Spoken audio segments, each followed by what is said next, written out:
Hi, I'm Betsy Sarcone with Keller Williams Greater Des Moines. Today we're going to talk about how you can make money through real estate investing. Over the years, people have got their start in real estate investing in various different ways. Sometimes people live with their family a little bit longer, rent out part of their house.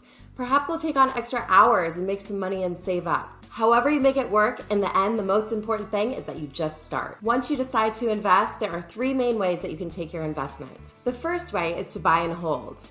Now, this is the most traditional method. Over time, appreciation will mean that your property will go up in value.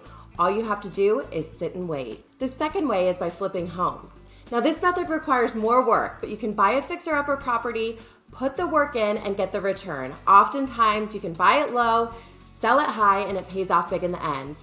But you do have to know your budget, you have to know your margins, and probably how to do some of the work yourself. Now, the third is long and short-term rentals. You can buy a property and have a tenant in it for a year or more, or focus on short-term rentals on sites like Airbnb or VRBO.